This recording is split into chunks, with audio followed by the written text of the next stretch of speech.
Sure, Arizona State, as I said earlier, unbelievable year considering that they were the second worst odds favorite to win the Big 12 going into the last season, and yet they play for the Big 12 title.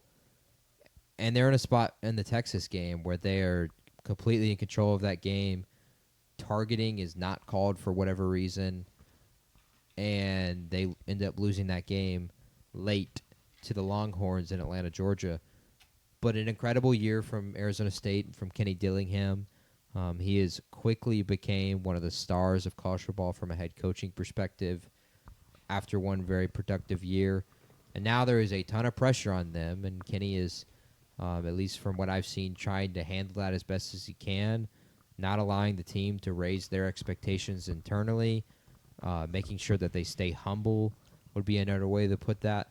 Sam Levitt, or Leavitt, I don't know the true pronunciation. I think it's Levitt. Levitt returns this year, but Cam Scatterbo does not. Now, Levitt and his wide receiver, his best receiver, Jordan Tyson, is also back this year, and that is a duo that is both in the top 50 from a PFF perspective, prospect perspective, and they are expected to be really good and an unbelievable 1-2 punch.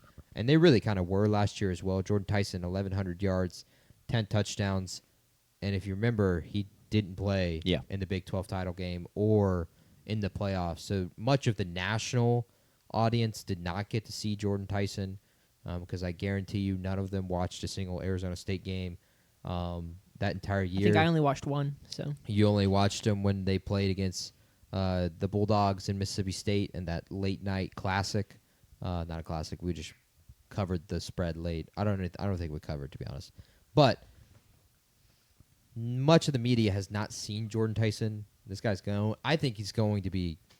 He's going to be a star this year in college football. I agree. Guarantee that. But I think he's going to be a very productive receiver in the NFL. And I think much of the media is going to get to see him because Arizona State's going to be on TV more. They're on the national radar more. We'll get to see him in person. I'm excited for that, as the Sun Devils will come here to Starkville to play the Bulldogs in a night game. And the season opener. Blue Lights will be the home opener, not season, but debut. Blue Lights will be debuting. it's going to be electric. I'm excited. Cowbells everywhere. Sanders will be behind the camera. That will be the one of two games we sell out next season outside of the Egg Bowl. And, the Sun Devils will come to Starkville, but Tyson is there with Sam Levitt. They, of course, lost Cam Scatterbo, but their transfer, Kane Udo from Army, transfers in. He had 1,100 yards, 10 touchdowns, and 6 yards per carry.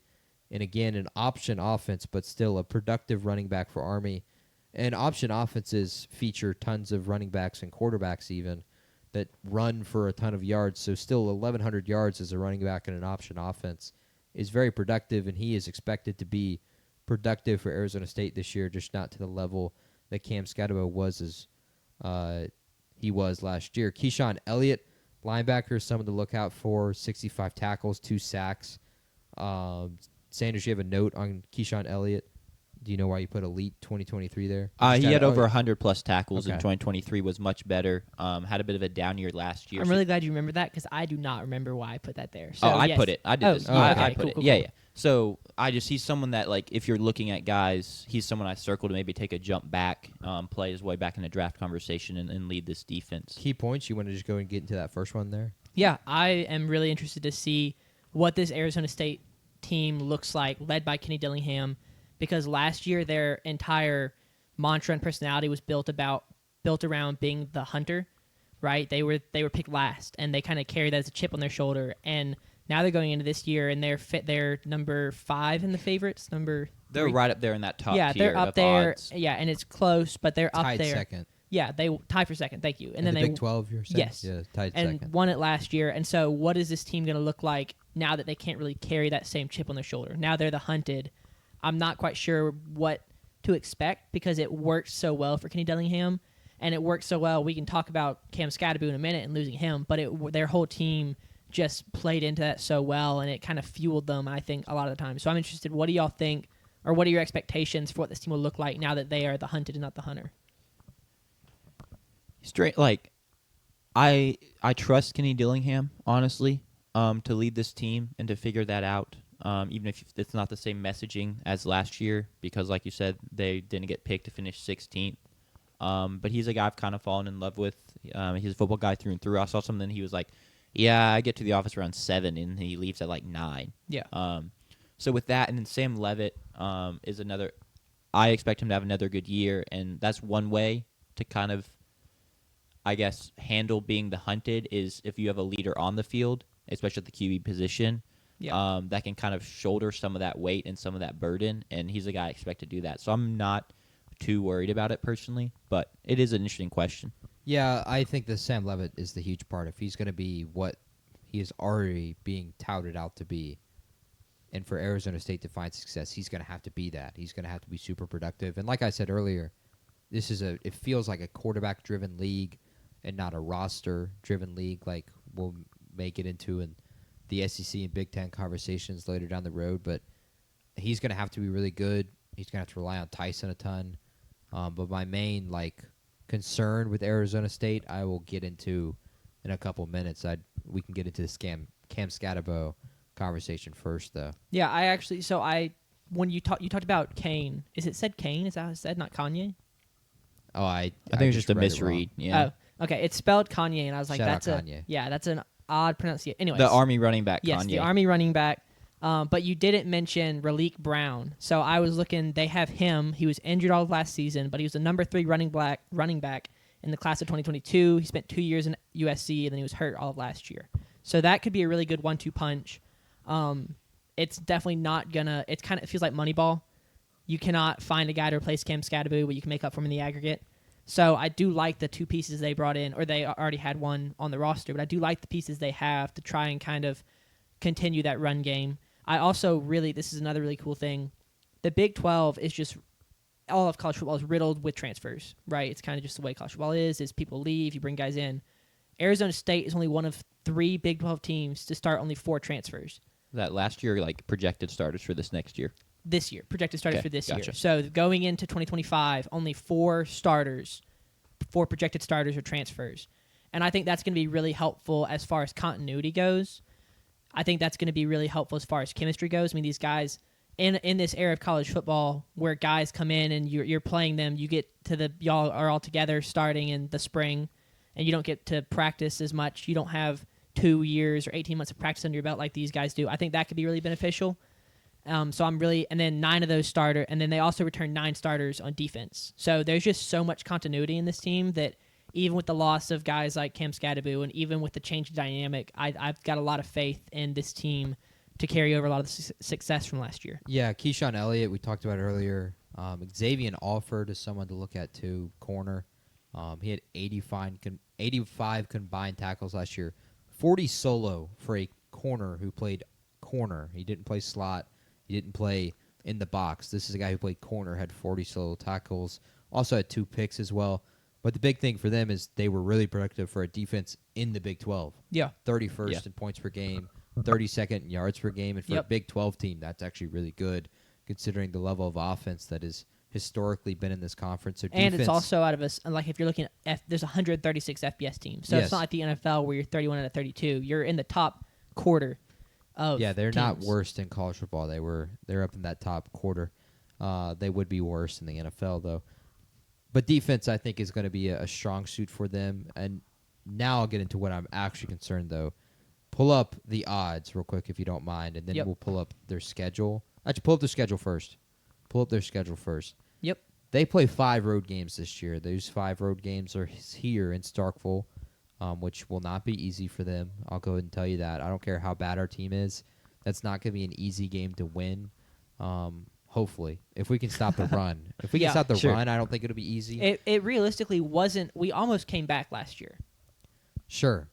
So, like, I think if we can just stop the run and force Levitt to pass on 3rd down with cowbells ringing, then it could be a concern. But the other games are really what I wanted to point out is at Baylor, at Utah, at Iowa State, at Colorado, and that's not a pushover whatsoever. Now pull up the odds. Remember, I mentioned Baylor, Utah, Iowa State. Look who's up at the top of the odds. Iowa State, Utah, Baylor is right there behind them as well, and then they also have to play Texas Tech, who is tied favorite to win the conferences this year as well. I think the schedule is what's. I don't think they're going to be bad. I think they'll be a 9-3 football team, but I think 9-3 is going to have them miss the conference championship last year. They kind of snuck in last year It was because a 4-way the Big tie 12 at the top. Yeah. was kind of They had cannibalistic. 3 conference losses, right? They had or 2 conference Every losses. conference the top 4 losses. were 7-2 in the conference. and they lost twice on the road last year is where they lost to, at Texas Tech and at Cincinnati. So I think for me, this is why I did not pick them to win the Big 12, because I look at the schedule and I see the road games against some of the premier talent in the Big 12 from a preseason perspective. And then I even think, okay, how tough is it to play in these areas? Mississippi State is not easy. An SEC environment, no matter where it is not easy. Baylor, great stadium, great environment as well. If they're good this year, that'll Which be they're a tough expected to place be. to play. Utah historically is one of the toughest places to Yep. play in college football history. The Cyclones can be tough to play, and that's a rematch of the Big 12 title game. And then Colorado has really shown from an environment, at least, that it's a tough place to play. And if that's a night game, that's going to be a whole different animal late in the season. It doesn't really matter who Deion's got there on the other sideline. You saw with even Kansas State last year, like that was a game that went down to the wire, and they really had to win it late. And that's how a lot of the Colorado games go. The schedule is what holds me back. I know Levitt is highly thought of. Jordan Tyson, like I said, I expect is going to be a star, but I don't know if I can see them getting to only 2 conference losses. Yeah. Because even if they lost to Mississippi State, it doesn't matter. I still think they could lose, and they probably will lose 2 of those games on the road this season. I just That's fair. kind of expect that. I think that's going to keep them just out of the Big 12 title game this year. Yeah, which, I mean, by no means is a bad season. I mean, they'd like to go back-to-back, but considering where they have been the past couple years as a program, you can't be too mad at it. 9-3. They were 3-9 2 years ago. Yeah, something like that. Yeah. So, as just, keep putting together good seasons. I think the Big 12 would be benefit as a conference if a couple teams could establish themselves as perennial powerhouses, teams that, you are always counted on being good, like in Alabama, right, to help give the conference some pedigree. Yeah. So maybe Arizona State can look to become one of those teams, and 9-3 is that's another kind of step in that direction. So yeah, do we have an over/under on them? Yes, 8.5. I take the over. Yeah, I take the over as well, but I think the season would have to go bad for them to win 4 games, and I just don't expect that to happen given the quarterback and the defense as well. Like even with the schedule I brought up, just because I said those games are going to be tough doesn't mean they're going to lose all of them. In fact, I kind of expect them to win in Starkville. I expect them to win at Baylor, and I expect them to win at Colorado. So I don't then, and yet you would have to lose 2 games at home. Yeah. To get to 4 losses. So I think over is a lock. That's regular season, right? That doesn't Yeah, include yeah, okay, correct. postseason. Cool. Then yeah, I would take the over. I think Yeah. 9-3 is the floor, but I expect them to go 9-3 this year. Yeah, I've also got them going over. I would pick them to go 9-3. I think I would pick them to make that Big 12 championship just because I do think one of their losses will be non-conference. I mean, I guess we're realistically the only. Hopefully, they're one Yeah. of their losses. I was gonna say, unless you have them drop into to Texas State. Arizona State, y'all can go 11-1 if you want, so long as you lose to us. Like I would love for them to go 11-1 and lose to us. That'd be great. No, I think over is also the move. There's just too much continuity on that roster. I will be interested to see what the team looks like and what kind of fire they play with. But there's too much experience and there's too much on the roster for them to lose 4 games. Yeah, I mean, the last question before we move on, like, do y'all think Sam Leavitt's the best quarterback in the conference? If you can't answer Like, that, do you think he's top 3? Yeah, he's like top 3 for sure. Okay. Like that alone right I don't there is a think- huge step. I'm not convinced he'll play the best this year, Okay. but I think he is top 3 for sure. And I'm also not convinced he's the best. Yeah. Yet I haven't watched. It's a tight enough- group at the top, so. I haven't watched enough Sam to say that, one, he is the prospect that he's already being thought of. But I want to see this year how he plays without Scatterbo and where he is. Like, he's the guy of the offense. Not that he wasn't a large part of the offense last year. I want to see that before I really kind Fair. of give him that crown. And I don't think he's going to produce the best. I think there's two guys that have a chance to produce better than him this year, and I'll get into them later.